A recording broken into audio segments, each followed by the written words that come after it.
You're listening to Mark Langley's Horsemanship Podcast. I'm Jenny Langley, and with me is Mark Langley. This week, softness. Is it a physical constraint that bodywork can help with? And what should a horse be able to do before it's deemed suitable for a beginner? We give you the rundown. Hello, welcome to Mark Langley's Horsemanship Podcast, a podcast helping people to understand their horses better, to provide solutions in a calm, connected way. Mark, I've got a question through from Anne from Australia, who has noticed that when she watches your videos with your horses, she sees them moving softly along in a really graceful shape. She's noticed that her pony moves to her feel, but seems clunky and stiff. Now, is clunky and stiff just a physical constraint? And she's wondering, would massage and bodywork help to lighten up and move softly across the ground? Massage and bodywork can help any horse, chiropractic, whatever, if they need it. But a lot of horses have a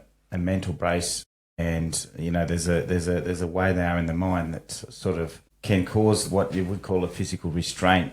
Just recently I was starting a group of horses, and there's a Brumby here who, he's quite stiff. He slides his feet when he walks around the paddock. He had quite a braced posture. But at the end of the process of starting, someone that was here that was helping me said, you don't recognise him in the paddock. He looks completely different, which means he was walking around different. He was a lot looser, and I believe he felt a lot better in the body. And that was through just education. So, I did notice that his movement was stiff and things like that. So what did I do? I just sort of worked on getting him to search, getting his body a lot softer through, understanding the reins, understanding how to move. And as he started to learn how to move and trust pressure, he'd become less guarded in his body. I believe he was kind of guarded. It was like a guarded brace. And then, he got a lot more fluid. And, just in general, he got a lot softer in placing his feet, more careful at placing his feet. And, his whole body shape started to change. So what I saw was basically when he let go of brace tension, and some horses are shut down and things like that, when they open up and they start to sort of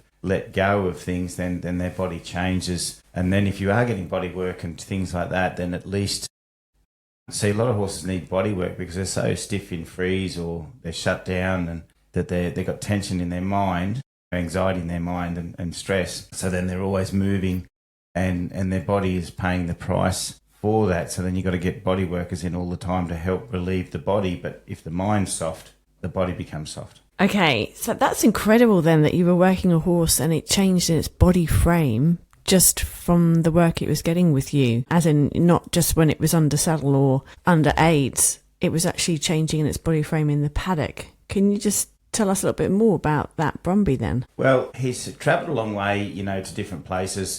He originally came from the Guy Fawkes, and near now lives in Western Australia, but he's also been to Kununurra on a truck, and he's carrying a bit of age on him, and so I guess he started to get a little bit braced and tight and starting to sort of live like that. And even when I watched him with the other horses, he walked around a little hollow with his head up and had kind of a fair bit of brace in the base of his neck. And I think when I showed him how to let go of that and that little bit of a guarded brace, I used to call him like a bit of a warrior. He had a bit of a guarded brace. When he started to break down that brace with education, then he was a bit more fluid in the paddock and stuff like that. And I think he just realise that he can let go of it, and sometimes they hang on to something and then it stays with them in the paddock. And when they start to realise that they can let go of it, then they let go of it, and it stays with them in the paddocks. Oh, that's incredible. That's okay. And so he came to you to get started, so you were really sort of working with him quite intensely over a few weeks. Yeah. So and all I taught him to do was just steer better and balance better, and not brace on the pressure better, and also in areas when we were working beside him and stuff, to let go, search, and not sort of have that guarded eye that created the brace in his body as well. Okay, so going back to that question then, though, is softness something that is caused by physical constraint that a body worker or a massage therapist can fix? Is it? I mean, probably not a straightforward answer, but it's much like a dehydration headache. You can take as much Panadol as you like, but you have to drink water. You can do as much body work as you like on a horse, but if the mind is causing them to be stiff, then the body's always going to pay the price. So, you can't do one without the other. Okay, all right. So it does sort of depend a little bit on what's going on, but you would generally say the mind's got to be addressed anyway with some of these stiffness causes. I mean, I can be corrected on that, because there are horses that have had an injury that may have been a soft horse, they've had a bit of an injury and they've got muscle like tissue damage in their body, and they're walking stiff, and there's very quite clear physical restraints in them that will cause them to be stiff and cause them maybe to be more anxious and twitchy because there's certain things that hurt when you ride them or work with them. So like lameness, for example. Yeah, anything like that, and that's going to cause an anxiety in the horse. But a lot of horses I see have had a lot of anxiety, and there's certain mindsets that they're in that if we shift that mindset, their body softens with it. So either way, no matter which way you come at it, bodywork first or mind first, I believe you have to address both. And you mentioned when you were working the Brumby that you kind of just taught him to be softer in the lead rope with a lot of what you were doing. I've got a question here that's come from Beverly from Australia, who is just new to your membership, and she's getting a lot of insights from what she's been watching and working with her horse so that he can start to be softer on the lead with the feel and getting him to come past her shoulder. But she's noticed that there's a difference in how her horse passes her on one side. One particular eye is much harder than the other. How long, she's wondering, does it take for these sorts of exercises to start to work? How long should it take for him to be able to move comfortably past her on his bad eye? Some horses that are quite guarded down one side can take some time. There are little sort of things that can speed it up, so when I'm teaching a horse to walk by, like I'll go back to the Brumby that I just talked about, there was an area on his body that he was quite guarded, and I was trying to figure out what had happened to him because I believe it was a memory, not just a sort of a natural self-preservation thing that he's been born with all his life. Now, he would have had that natural self-preservation, but the way he did it made me think that something's happened that sort of reinforced it. So, he would find it very hard to walk past on the left eye, and he would brace up. So yeah, we can do a little bit of that. We got him to walk past. But then another thing that really helped him is once we were at the wither, when they stare at you with the guarded eye and they're kind of holding you there, so they've stopped facing up, they've stopped trying to put you on the outside eye or the other eye, or two eyes on. You can a great exercise is to just put a little feel up behind their eye that they can see and just sort of pulse it and till they roll the eye and look away for a second, and then you just step back a little and just draw the eye back. So when you're staring at a spider and you're arachnophobic, you can become quite fixated and keep staring at it. Like, when someone says don't look down and you look down and go, oh, I shouldn't have looked down, and then you can't stop looking down. That's the same theory with horses. When a horse has a guarded eye and a protective eye, when you're working down their side, one of the best things you can do to help speed up the process is get them to look away for a second with that eye and then come back and create a transition in their mind that they can look away from that and then come back. And as they do that transition away and back and away and back, they will slowly get a lot, actually quite fast. It's slower when you just keep them looking at you and just, hope they're going to get used to it. As they look away and look back, the problem gets a lot less, a lot quicker, because it's like they drop their guard, they do something else, have a little mental transition and come back. They trust you a lot more. Okay, so there's little tweaks you can do to help speed up the process.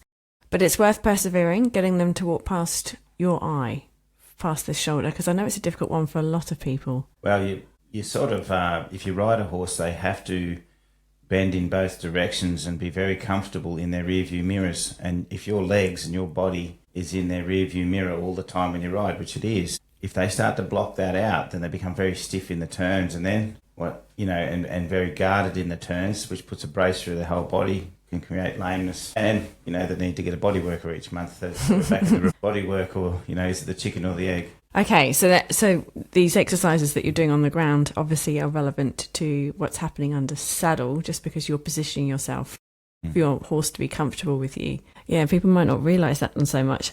Okay, and talking about riding then, let's talk about horses that are suitable for beginners. Difficult subject, and one I think everyone would have heard terrible stories on horses that have been sold for a beginner and clearly weren't. So let's shed some light on this one. This is a question that comes from Tyler over in Canada, and he would like to know, because he often gets asked it himself, what are the basic things a horse should be able to do before a person gets on? Should they, for example, be able to be stand tied, pick their feet up, stand to get on, so that this is it good for a beginner? What would you say? Having just started a group of horses too, this should be fresh in your mind. Well, for a beginner or just to get on? This is for a beginner, for a beginner horse. A beginner horse or a beginner rider? Sorry, so that a beginner rider can get on a horse. Yeah. So, you look at all the things that, can a horse stand quietly, pick up its feet, all that sort of stuff. That's all very important things, but I've met a lot of horses that just are obedient and stand, pick up their feet, stand tied for hours and never do anything wrong, and stand at the mounting block that they look quiet, but they're actually just a bit frozen or shut down, and then they become explosive when they have to think, search, process, problem solve, and that's when it all unravels. So for me, all of the above. They have to be able to cope with all those things and just be a nice, pleasant, quiet horse to be around that's safe, that's not fidgety, not calling all the time, not pawing the ground, because they're all just signs that the horse is, somewhere else in its mind and is going to give a beginner a lot of trouble. But movement is the key, and like the last question, having a horse walk past you, be very safe down both sides, trusting the person, not frightened of a person. A horse that's been driven around in circles away from pressure a lot. Every time the person flinches or does something quickly, the horse scoots the hind away and faces up, because that's what it thinks it has to do. So, you don't want one of those liberty horses to be a beginner horse, because it's so, especially the ones that are kind of always looking for where the trouble's coming from or the stick, because they can be a little bit too reactive to certain visual pressures and get confused and then do something that person didn't want. A beginner's horse to me has to be able to feel the legs and feel the reins and be able to move off those things very simply and confidently, but not be looking for when the hammer's going to fall all the time. So they have to be started in a way that they're a riding horse, not some sort of circus horse and riding horse and this horse and that horse. I believe some horses have been taught way too many things, and it's too many cues for a beginner, and too many mistakes can be made. So the trust of having a person around them, no fear, no freeze, no shutdown, that's really important. And movement, I watch a horse's movement all the time, because movement is the key. Because when you get a horse that might stand tied up well and stand at the mounting block, when it moves, if it moves with brace, worry, trouble, or it moves very, very kind of dull, then that there's kind of something in there that's not right, and that you don't know when it's going to come out. The horse is walking with trouble, well, it's coming out straight away, but the horse is walking dull, there's trouble in there, but you just don't know when it's going to come out. So I like to see their ears flicking, their eyes moving, they're engaging with the direction, but also thinking about the question that the person's asking, and all those sorts of things. And unfortunately, a beginner's horse is hard to find. A lot of beginner's horses are usually shut down horses that are the ones that are shut down, but they don't blow up. So they're very compliant. Very compliant and easy to ride. They will blow up if you put them under certain pressure, but most times they sort of just stay under the radar. But as what I teach, I don't think it's ethical to have a horse that's kind of always troubled in the mind and just compliant. So to get a soft beginner's horse is actually, quite hard, because a beginner is not going to offer a clear pathway for a horse. So the horse is always going to be constantly in the grey. So like when I was trying to do this, when I was doing these young horses, when the people did the clinic with the young horses to take them home, I could see very quickly that the horses would start to, sometimes find braces here and braces there, because a compliant horse is kind of robotic, and it's almost like it does things to a cue with a bit of stiffness, but it does it. Whereas a horse that follows a feel, if your feel is kind of wobbly and grey, the horse is kind of wobbly and grey, because that's the feel it's following. And I guess that's the hardest thing with a beginner's horse. But the difference with the horses that you were starting, though, is that their education has just begun. You'd presumably think a beginner's horse had a fair bit of work underneath it to know, okay, I'm not quite sure what the reins are doing, but I'm pretty sure they want me to just go there. I'm just going to point my head and go. Yeah. So, but all the horses that I started, there was different age of riders on them, and some people were, taking on a green horse, but they couldn't afford a spill or something like that, or a fall. But every one of those horses, they might have started differently, but the ones that were ridden, every one of those horses presented as a quiet, trusting horse to get on. And, they weren't troubled by the person, and they could sort of process and be relatively quiet. So they've just ticked all your boxes, but there's the catch. But that because they're still only green and they still haven't had months and years of riding, they're still kind of in that sort of very strong learning phase, and every bit of information you put in there, they're going to take on board, and that information can make them go back to being stressed or anything.